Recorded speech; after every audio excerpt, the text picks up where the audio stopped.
Hi guys, my name is Amish Tripathi and I'm the director of the Nehru Center. The Nehru Center is the cultural wing of the Indian High Commission in the UK, and we've been in existence for many decades, and we organize wonderful events at this very auditorium. You can register for our newsletter at our website nehrucenter.org.uk. You don't need to write them down, they will be displayed at the bottom of the screen. You can also come to our Facebook page, which is a verified page, the Nehru Center.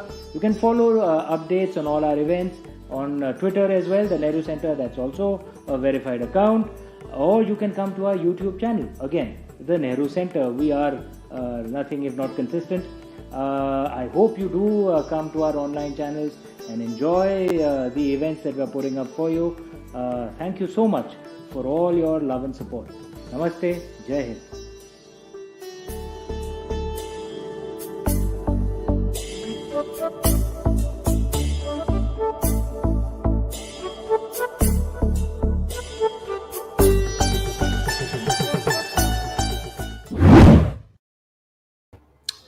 Namaste, my name is Amish Tripathi, as you just saw in the video that was put up for you.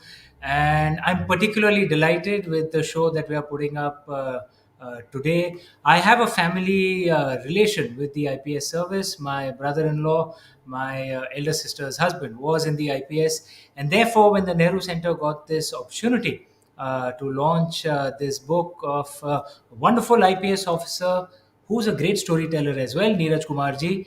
I immediately agreed, and we are delighted to have Neeraj Kumar ji with us. If he can be brought up on stage, please.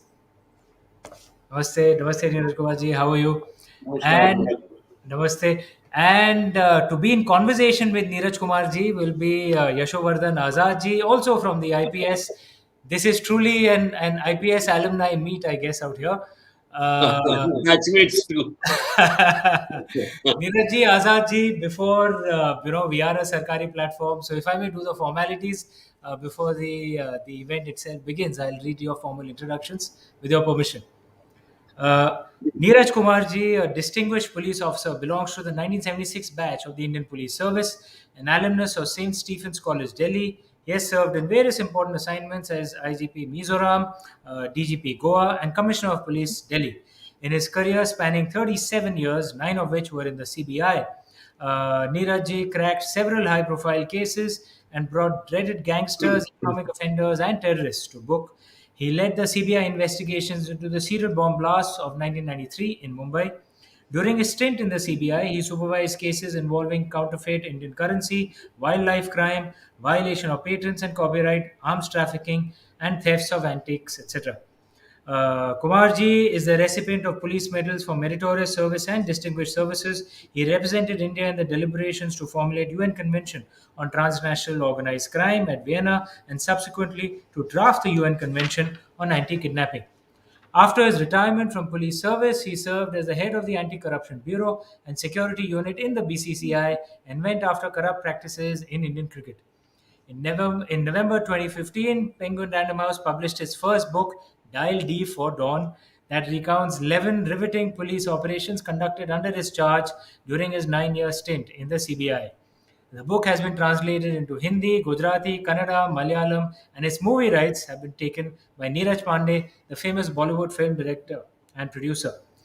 Stories from his Two stories from his second book, Khaki Files, have been converted into popular web series, Delhi Crime Seasons 1 and 2. Neeraj Kumar ji is an IPS officer, a crime fighter, and had something to do with cricket and now has something to do with Bollywood. Is there anything that you can't do, Neeraj ji? Yashovardhan Azad ji, also from the IPS, is chairman Deep Strat. He had a wide variety of experience in national security and governance after nearly 40 years as a career intelligence and law enforcement official. Post retirement, Yashovardhan also served as a Central Information Commissioner, adjudicating appeals under the Federal Right to Information Act, delivering over 8,000 judgments. If all our judges were as efficient, Azadji, India would be a different place. Sorry for that. I hope I'm not under contempt for saying that. He belongs to the 1976 batch of the Indian Police Service and served as the police chief of 4 districts and deputy chief of a range before moving on deputation to the Joint Intelligence Committee. the apex body for intelligence analysis for the federal government. In 1997, he moved to the Intelligence Bureau, India's premier agency for internal security. He served as a special director in the IB and later was appointed as Secretary Security to the Government of India. He has been awarded the Police Medal for Meritorious Service and the President of India's Medal for Distinguished Service. He's a widely published columnist and TV commentator on a range of issues.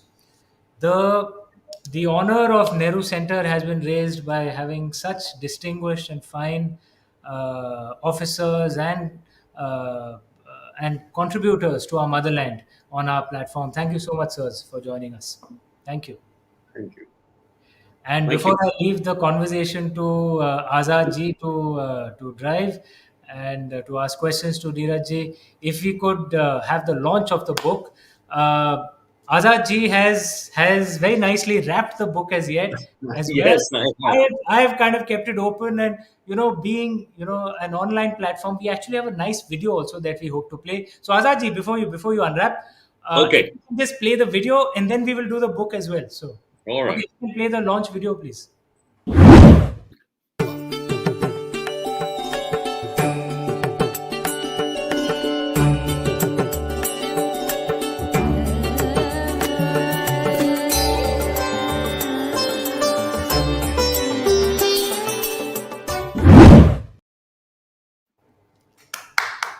That was wonderful. And now, so this will be the first one to have an online video and a physical launch. And So Azaji, now is the time to rip the wrapping paper. okay. And this is to be And there will be a nice pic with all three of us holding the book. And I'm sure my team will take a nice pic of it and we will tweet it. yes. There you go. Thank you. Thank you so much. Thank you. That's really nice. This is wonderful, wonderful. Over to you, Azaji, Neeraj ji. Absolute pleasure having you here. Azaji, the floor is all yours. Thank you very much, Mr. Tripathi. And now straight to Neeraj. Neeraj, as Mr. Tripathi said, you've had an illustrious career spanning over 3.5 decades. And after that, you've not remained quiet. I mean, you worked with the BCCI looking after the various ethical issues.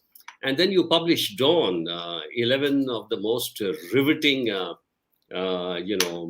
operations when you were in the CBI, and later now the Khaki files with 9 of your best investigations so far. Where is this energy and dynamism coming from? Is it from Sainik School Tilaiya or from the rigors of the Indian Police Service? I must say it is a bit of the entire experience. Trying to make the best use of our retirement instead of just whiling away our time. I thought all the cases that I've been associated with, which have excellent stories hidden in them, I wanted to put them in black and white, document them, so that I leave behind a legacy of sorts for the police fraternity and the people at large. So that has been my motivation. Well, many police officers have written memoirs. They have written on specific issues which they have confronted during their career. But I see in your foreword, you in D for dialing D for Dawn, that you didn't want to write a memoir. You wanted to leave behind some kind of an untold legacy. And so was this your motivation to sort of leave behind some of these best examples which you can give of policing through these investigative stories? Through experience, I've seen that most of these memoirs, they gather dust in police libraries or on the bookshelves of the people who have written them. There are very few memoirs that are really read and enjoyed, because it's the usual stuff. I served this district, I was in that range, I did this, I did that. you know, uh, our lives are interesting, but they are interesting in the cases we do, in the work we do. And more than our individual lives, if we tell the stories of the cases, I felt they would be far more interesting. So rather than listing out where I was born and how I grew up and this and that, I thought let me tell the stories of my cases, which are true crime stories, which are absolutely accurate. They have all been tried in courts of law. They have all been decided. Nothing controversial about them. Nobody can question any facts that were mentioned. And sure enough, even after the books were published, not a single objection or not nobody has pointed out that there is factual error in the books. So I am very proud of that, and I would repeat that the cases we investigate are far more interesting than our own personal lives. Absolutely right. So let's dive deep into your book itself, the Khaki Files. And I feel that those 9 investigative crime stories that you have put up in that book is of extreme interest to a common man as also the professionals alike. One of them, indeed, has a very powerful social message too. And I'm talking about the lotteries chapter which you have written. Now, lotteries have always remained an enigma to the Indian people, as even school children, we used to buy lotteries but never got one. You know, we never won one. So we always used to wonder till you kind of demystified everything with your painstaking investigation. And I think it was rightly your memograph which was put up to the Supreme Court, on the basis of which Supreme Court banned all private lotteries. A lot of this owes to you. How did you feel? It must be a feeling of elation as well as a great tribute to your investigations. You have said it right. It has been a very, very gratifying investigation that we carried out, because we were providing relief and succor to the poorest of the poor who would save money and buy a lottery ticket in the hope that one day they would hit the jackpot and thereafter lead a decent life. And sure enough, a few of them did have the winning tickets. But to their horror, they realized that when they went to the lottery dealers and presented those tickets, they were shooed away. They were told that the tickets were never printed, or they were told that they had forged the tickets, or they were threatened with police action, if you believe me. So, one of such victims who hailed from a place called Jamalpur in the eastern part of Bihar, Yeah. he won a prize. It was 50 lakhs, and 50 lakhs in early 90s meant a lot of money. He followed all the formalities, presented the ticket to the local branch of the nationalized bank, State Bank of India.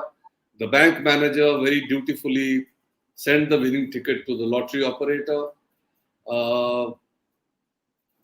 But he received a letter, Razak, the winner of the lottery, received a letter that the packet had been received, but there was no lottery ticket. He was horrified because he had given the lottery ticket to the bank, and the bank, there was no reason why the bank would not send the ticket. And the bank manager confirmed that he had posted it himself. He went to the lottery operator, he was shooed away. Then, he went to the police station, he was shooed away. Then he came to the crime branch. By chance, he went to my ACP, who was a very receptive sort of person. He heard him out. He brought him to me and he said, "Sir, this is the matter." I said, "You must go deep into it. You must look into his complaint, visit the operator, and find out what the truth is." And sure enough, as we started investigation, we found that not only was the winning ticket made to disappear by the lottery operator. But there were several layers of cheating that were happening. And one by one, we went about uh, unraveling and uncovering those layers of chicanery, at the end of which we realized that the entire lottery industry was a fraud, every bit a fraud. And by extrapolation of the data, we found that at that time, at least 55,000 crores of rupees had been cheated from the common people. The fact that our case was, and the fact that we raided these premises, got them closed, the lottery operators went right up to the Supreme Court. Meanwhile, we had prepared a monograph uh, which was presented before the Supreme Court by the Ministry of Home Affairs, because there was no other document which had studied the entire phenomena of lotteries, and the Supreme Court upheld our investigations and, in the light of our findings, banned the lotteries all over the country. And what is a matter of great satisfaction and gratifying is that any number of people we saved from being cheated. I must tell the viewers that there were a number of suicides that had taken place because people had gone on buying tickets and they never won a lottery. So much so that in Manipur, this is something which no one realizes. It was the lottery fraud which was the origin, which was the cause of the origin of insurgency. And the first killing that the NSCN did in Manipur was of 4 lottery operators who had gone from Delhi. So all that is there in the book, Yeah. and I'm quite proud that we managed to carry out an investigation which saved millions of poor people from being duped subsequently. Also, in the book is your quote that the English court called them a class of rogues.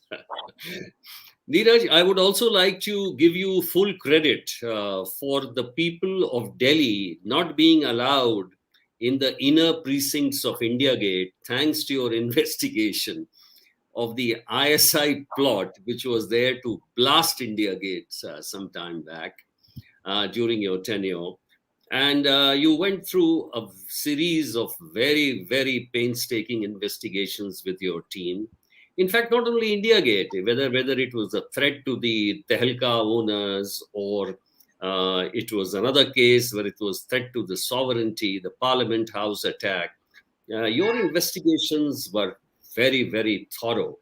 Doing this in a city like Delhi as a police commissioner of one of the busiest capitals of the world, how did you feel about metro policing? Being the captain of a ship which is always in turbulent waters, facing the camera, facing glamour, being in the limelight, and yet under so much of pressure and strain. What was the experience like? City policing at the best of time is a series of firefighting operations. From minute to minute, you are meeting challenging situations, situations which are quite often not your remit, which is not exactly the job of the police, but yet you have to do that. And there are so many challenges which keep coming every second minute. And this case you referred to was one such challenge, because we got an officer of mine got an email address from the diary of a terrorist who was killed in an encounter with the BSF. And he worked on that email address, and he found that that email address was in contact with several email addresses whose IP addresses were in Delhi. That means there were people in Delhi who were in touch with that email address, which was found on the person of a terrorist killed during an encounter. So that raised our hackles, and we began to probe it further. And we found that the, excuse me, the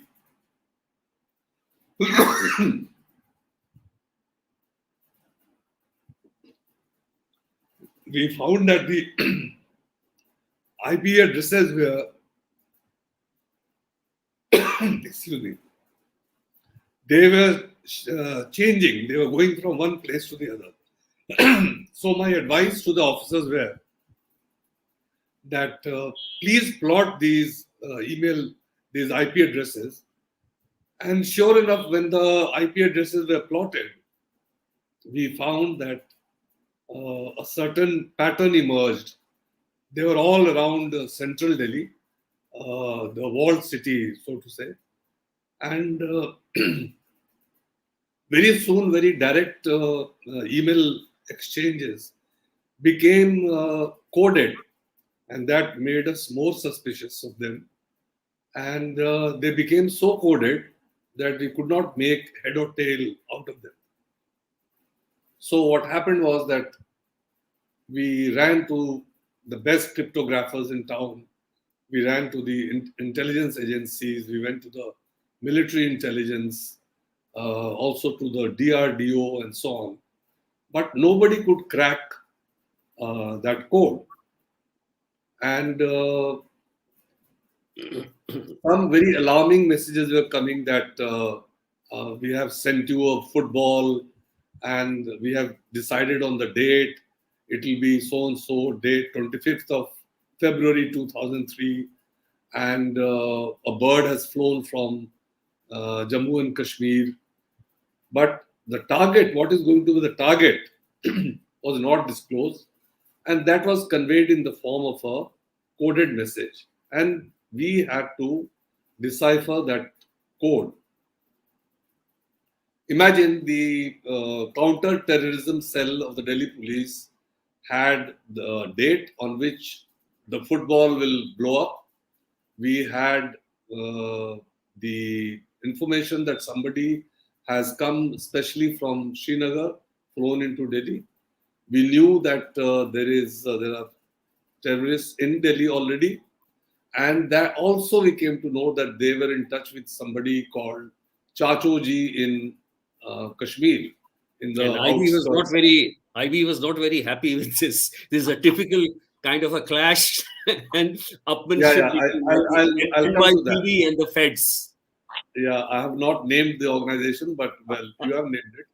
So we realized that it was none other than Zakiur Rahman Lakhvi, the chief of the Lashkar-e-Taiba, who was in touch with these people, and he had these plans. But where the bomb explosion would take place, that was not known. It was all a code which we could not crack. And then walks in a savior out of the blue. An unemployed youth comes into the office of one of my officers. The two of them were in school together. My officer, who was his senior, had made it to the police, and he was serving in the special cell of the Delhi police. But this youngster was unemployed, and he found his senior very worried. And he said, "Sir, what is wrong with you?" He says, "No, I'm dealing with this code and I can't crack it." And that youngster, unemployed youth from the back of beyond of India, he sat on that code for about 2 to 3 hours, and in a very dramatic fashion, as my officer and he drove to the police headquarters where I had called them for a meeting, he cracked the code on the way. And by the time they reached my office, he had cracked it, and the location where the bomb was to explode was India Gate. And so it was very clear to us. We shared this information with the central intelligence agencies. One of them, and a very senior officer there, thought that it was all cooked up, all this code and this and that was all a cooked up thing, because he felt that how could a lowly local police team cracks such a code and get such a specific pinpointed information. But then my commissioner of police decided to share it with the Ministry of Home Affairs. Late at night on the 22nd, I was called to the residence of Mr. L.K. Advani. I explained to all those who were gathered there. The gathering had the IB chief, the RNAW chief, the cabinet secretary, the union home secretary, all the top honchos, and they were so alarmed by the information that the home minister decided to deploy the army. Overnight, army was there, and next day, the whole area was surrounded by army personnel. And sure enough, the terrorists would have approached the target, but they would have seen the army deployment, and they would have realized that we are now in the know of things, and that is how India Gate was saved. And more importantly, all those people around there who gathered in thousands with their families, with little children to have ice cream, they were all saved. More importantly, one more thing I like to add, that it was quick on the heels of the attack on the Indian Parliament. The two armies, Pakistan Army and Indian Army, were already eyeball to eyeball. And had the attack on India Gate taken place, my guess is that the two countries would have gone to war. And you can imagine what kind of devastation would have ensued. So we are very proud that we managed to save such a catastrophic incident. And this is recorded in one of the stories in Khaki files. So now people actually know why India Gate remains out of bounds because of Neeraj Kumar and his investigation in that ISI plot. Well, related to this is another incident. And which is about investigation into a totally different kind of a case, and which has a lot of rural policing element in it. And I'm referring to Moon Gazer, where you opened the can of worms literally, because you were investigating into the investigation of the depredations done by the so-called criminal tribe. Criminal tribes were the ones who were notified during British regimes, like the Kanjars and the Bawarias. And I'm very familiar with the Kanjars because we had it was a scourge of Kanjars in Sihor, Devas, and those particular areas. And it brought to me revived memories when you talked about Bawarias and their depredations in Delhi, and how they were there in Guna, and you sent a team over there. Now, this kind of investigation requires there's a lot of pressure, and there are a lot of threads to be woven into. There are a lot of things to be connected, and you had a whole team, an army of juniors you were mentoring. I want to ask you two things. One is, of course, that you did a great service, that in a metro, you sort of, uncanned this unsolved problem which was there for many years. And secondly, you were also coming to face with the rural policing, where we used to have this scourge of Kanjars, but we hardly had any either investigative skills or the forensic support or many of the tools of investigation which you had because you were in the metro. What is your reaction to both of these comments? Yeah, the erstwhile criminal tribe, as I would call it, was a tribe called Pardis. They had unleashed a reign of terror in South Delhi, and I happened to be the then Deputy Commissioner of Police. And as many as 13 cases of murders with robberies were carried out. And there were one more horrifying than the other. What the gang would do is they would break into somebody's house and kill the entire family in their sleep. Nobody would give them any uh, resistance.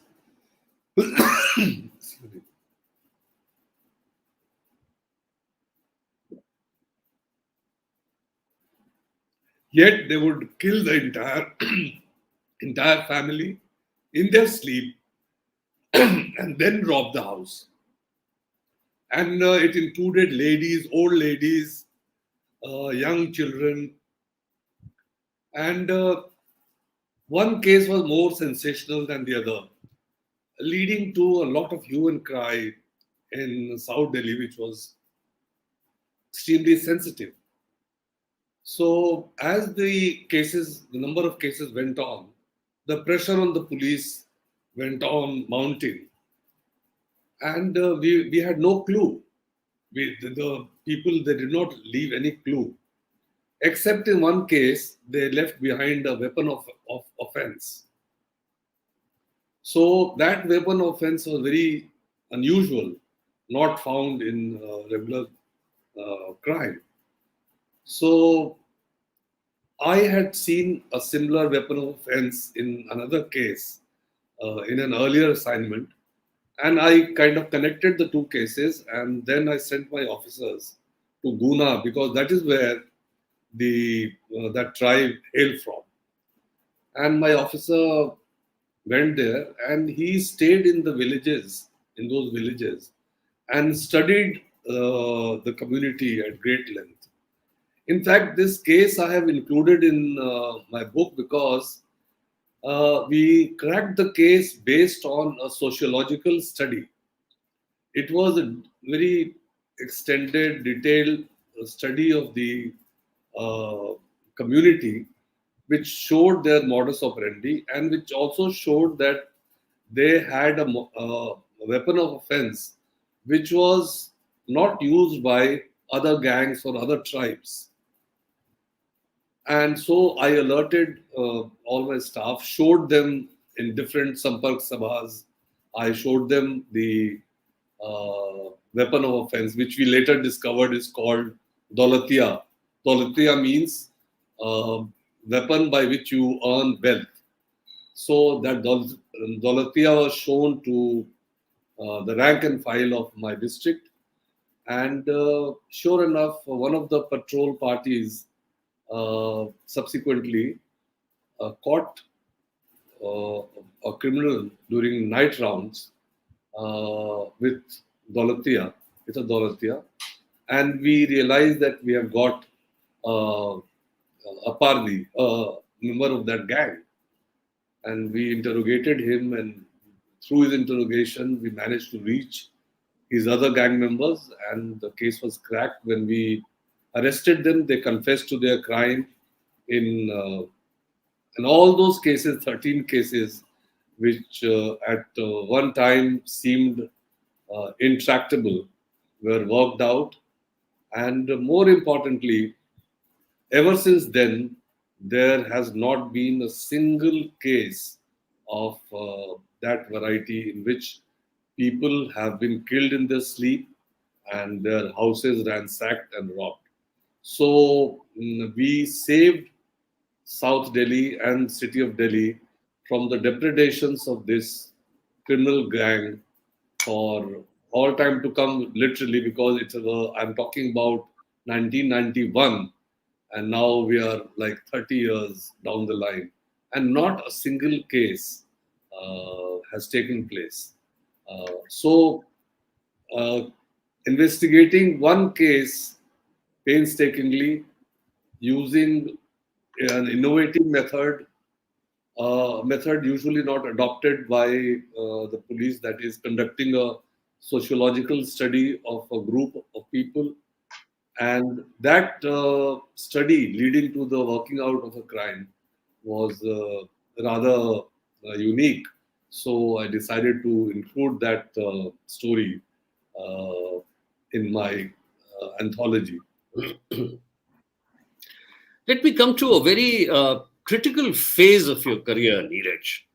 I mean, there was a time when as a police commissioner, you were battling a lot of issues on various fronts.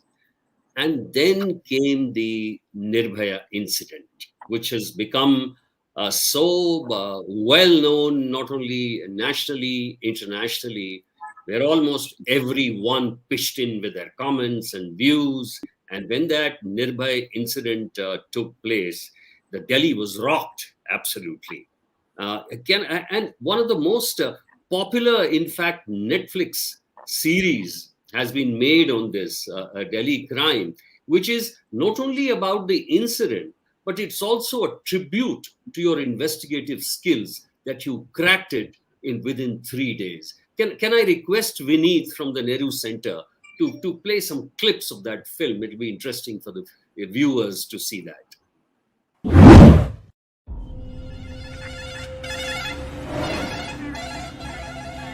Side लगा क्या हुआ? What happened? We don't have the details yet, but I don't know, there's just something not right. मेरे पापा को कुछ मत बताना।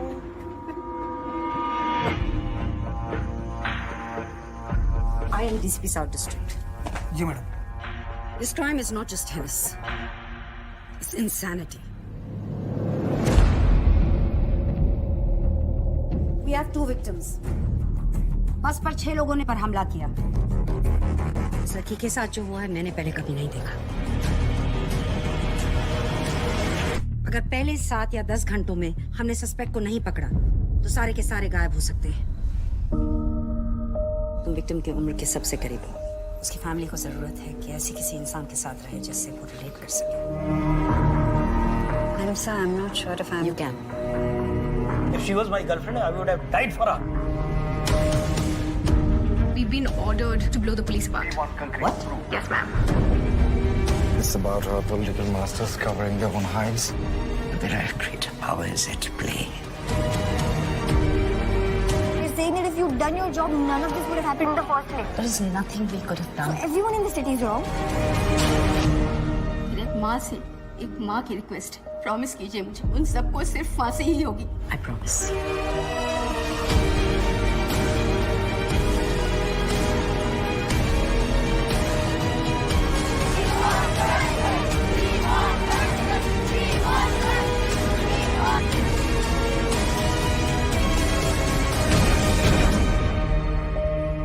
Don't want to ever see a woman in this situation again. Ever.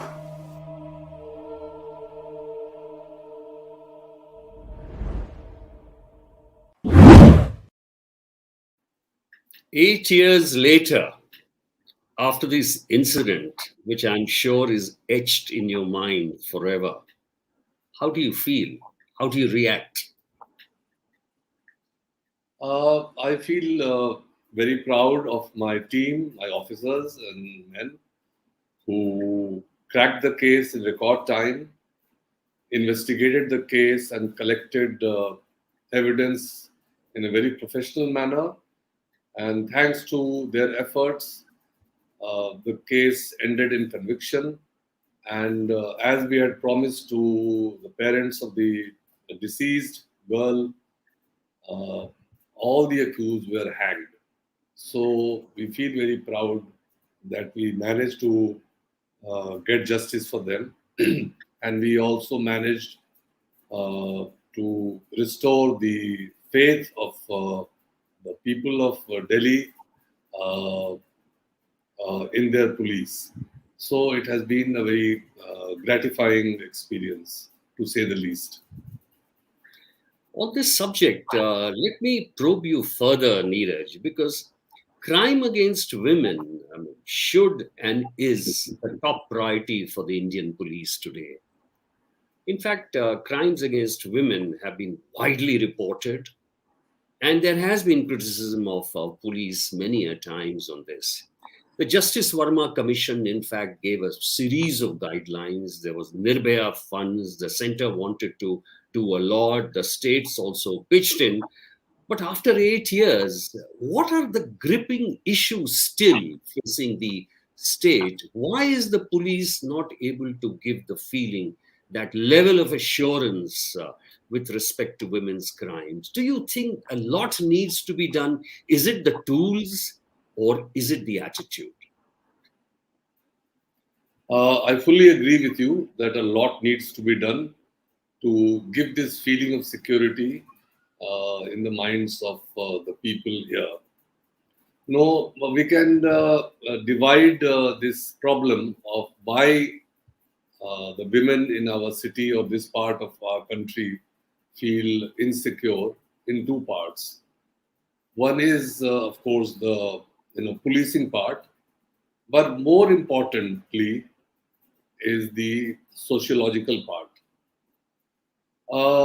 You would notice that the way women are looked upon at in different parts of the country varies from place to place. At some places, women feel comparatively safer. They go out freely to work. They return quite often late at night. They travel alone. By and large, there is that sense of safety and security. And in some parts of our country, that sense is not there. I have served in the Northeast, and I know that women there feel very safe because the women are at par with the men in the society. In fact, the women play a far more important role than the men. They do all the work, including earning the money for the family. And the offences against women there are very few and far between. Unfortunately, in and around the capital, in the hinterland of Delhi, we have a system. The society is highly patriarchal. You are aware that in several parts of this area I'm talking about, female infanticide, female feticide are high. The male to female ratio is highly skewed. The net result is that how women are looked upon by men is very peculiar. There are villages in a neighboring state where there is not a single woman. It's hard to believe, but it is a fact. Now, you can imagine the kind of sexual repression that exists in that village, and which is also true of the other parts of this area.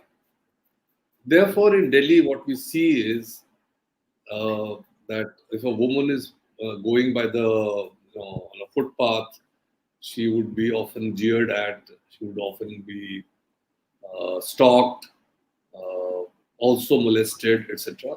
And that has given this fear in the minds of common women who go out to work or who go out to study, that Delhi is not safe. A lot I also must say that I feel that quite a bit of it is an exaggeration. It is not as bad as people think Delhi to be from the safety of women point of view. But nonetheless, there is tremendous room for improvement. Now, the other side is the policing part of it. Surely a lot can be done. Most importantly, what needs to be done is the lighting in the city has to improve. The beat patrolling has to be far more efficient. Patrolling by police control room vans in certain areas which are more vulnerable than the center of the city should be high. Preventive arrests, having dossiers of people who are known to have committed several cases of molestations. We should keep an eye on those people, and so on and so forth. So a lot has to be done within our sociological setup, and a lot has to be done by the police. One last point I would like to add here just to give a proper perspective to the whole thing, you will be horrified to know that 95% of the crimes against women happen within their homes. This is something which we don't realize. And those crimes are committed by the nearest and dearest ones of the female victim, which is a great pity. Here again, obviously, police cannot play a role unless the matter is brought to its notice. But more often than not, women shy away from reporting their own relatives, their own family members to the police, and therefore they go scot-free. So it has to be a combination of societal changes, a lot of education in schools, especially for little girls, and also young boys need to be taught how to respect, women, how to respect their own sisters, their own elders, women, and so on. So it has to be a combination of all these steps that would lead to feeling of security. You mentioned Justice Verma Committee report. Well, it was of a very high standard. It brought about a sea change in the legal frame of the country so that police can be effective in its action against people who try to victimize women. So the provisions of Justice Verma Committee report is path-breaking. For instance, stalking was never an offense, was not an offense earlier. A person can be booked for stalking a woman on a street. Then voyeurism was not an offense. Now it is. Molestation at workplaces, etc. So a lot of crimes which were earlier not criminalized have now been made penal offenses. Unfortunately, Neeraj, a lot of these have not been implemented by the police. A lot is required in terms of sensitivities being sort of created, enhanced through training amongst the policemen. A lot of Nirbhaya funds have not been utilized by the states, and there appears to be a reluctance on the part of police to take action on these so-called common complaints. And there is, of course, the problem of huge, investigative backup in terms of forensics, etc., at the rural police stations. But I want to, come to another question, which is really related to this. During the time when you're battling with the investigation of Nirbhaya, and unfortunately, you had to deal with a lot of other things. There were crowds, there were candlelight, processions, etc., etc. And which takes me to another chapter of yours, which is the Goan Rhapsody.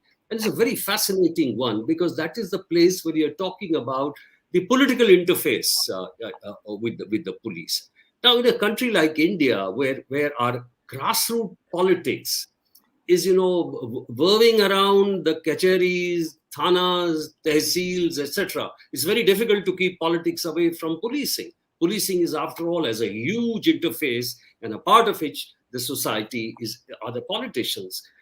What do you feel in Goa? You countered political interference, but today, what is the message you would like to give the police? Are we going to depend on the integrity and the uprightness of some of the policemen who will report or do activities according to law, or we should wait for Supreme Court directions so that they can be implemented in the various states where the police gets autonomy? It's a very, very important question, and that's why I'm putting it to you, because you've seen it all. It is a very important subject, but a highly involved one. I have very strong views on the subject of police reforms. At this moment, the Supreme Court order in the Prakash Singh case seems to be the be-all and end-all of police reforms. I feel it is far from being so. We have to get to the bottom of what actually ails the police, and the reforms that have been ordered have missed the point completely. Having fixed tenures for DGP or having a police establishment board or state security commissions or police complaint authority, according to me, are not police reforms.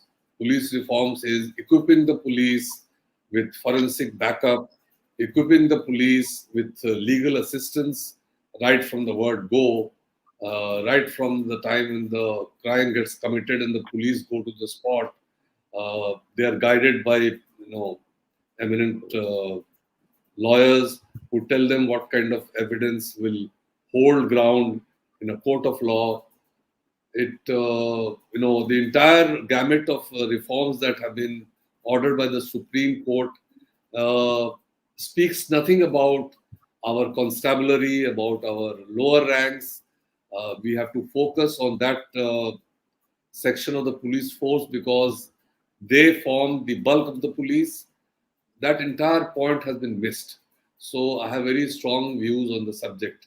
To come back to political interference, as you rightly said, political interference or political interface for the public is a reality that we have to live with. We are serving the society, we are serving common people, and they have their local representatives to approach, and those local representatives would obviously speak on their behalf to the police officers.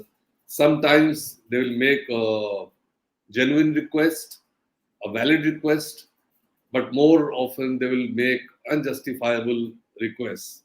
It is for the police and the police leadership to explain the facts, explain the merits of the issue to the concerned political person and say, well, this can be done, this cannot be done. Or you should adopt a certain innovative, within single inverted commas, steps that without offending the political rep, you are able to still uphold the law. And this is what that story Go On Rhapsody is all about, that how we could withstand the political pressure in the face of all the odds that we had. There's a very strong point which you have made, Neeraj, that ramping up investigative skills, ramping up the police infrastructure, giving the adequate forensic backup, having a very strong prosecution team, this should also form the core components of police reform. And I totally agree with you on that. Let me come to a different part of your career, which has been very, very interesting. And a lot of people have been following you on that platform, and that is your tenure with the Board of Cricket Control of India, one of the richest organizations in the world, perhaps. And you are a kind of ethics officer there. And I've been hearing interesting stories from you, right from betting to the corruption. And you were telling me that every country outside, I mean, most of the countries have some laws against corruption in sports, but India doesn't have. What are your feelings after working with the BCCI in this country? You have a lot of ideas, and I know that. Some for the public because they are cricket crazy. Please tell us. Yasho, I'm happy to inform you that I have recorded my experiences of the BCCI. Generally not very pleasant, but yet I have documented them in the form of a book. And in the next 2 or 3 months, I hope the book is published.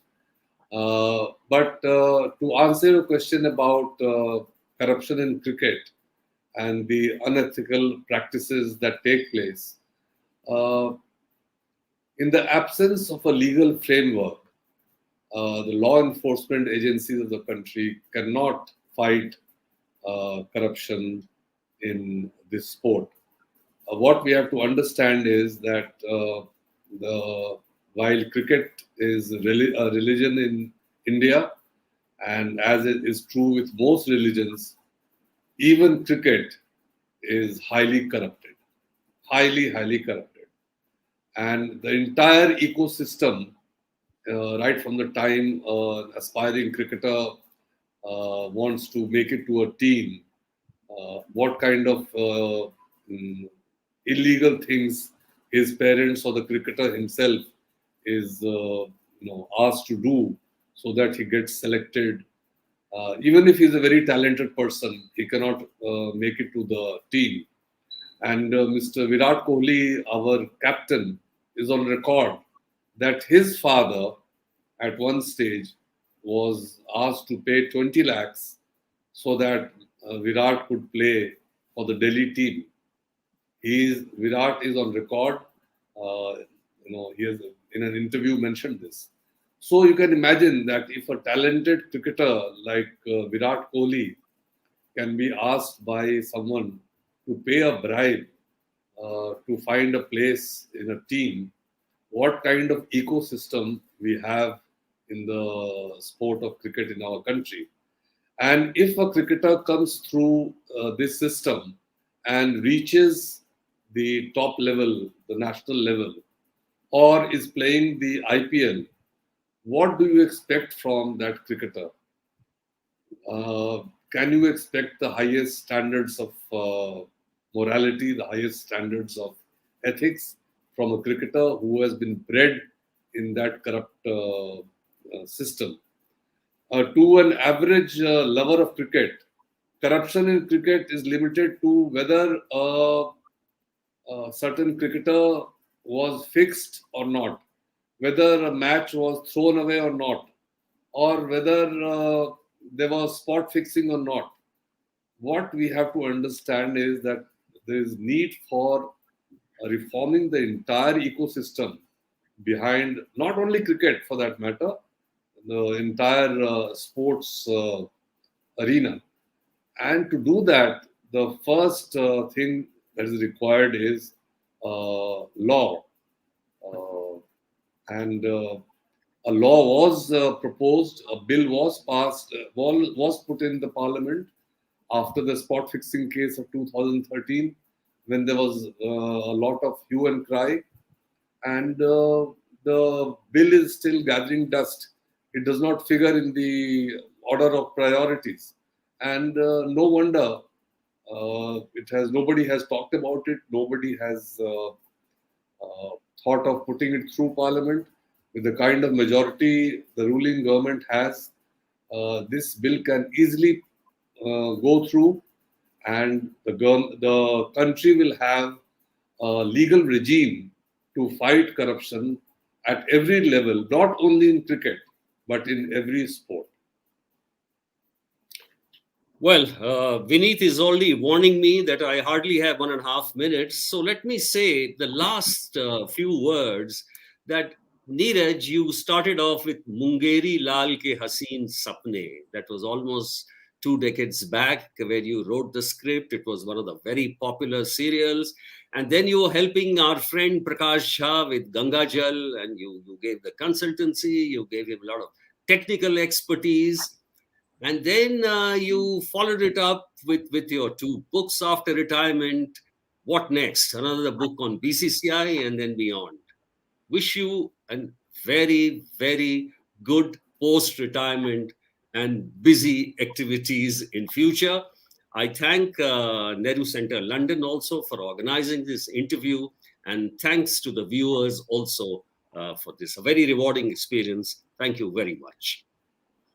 I can't thank you enough, Yasho, for this very, very interesting conversation we had. I don't know about you, but I had great fun in talking to you. And I was blessed to have you as a discussant.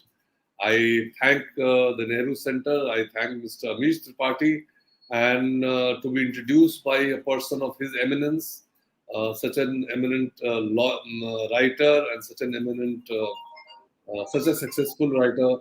It has been a real pleasure. And I also thank all the viewers who took the time out to log in and who have been posting their comments, very kind comments. I thank each one of you. Thank you, Yasho, once again. It was great conversation that we had together today. Thanks very much, and bye.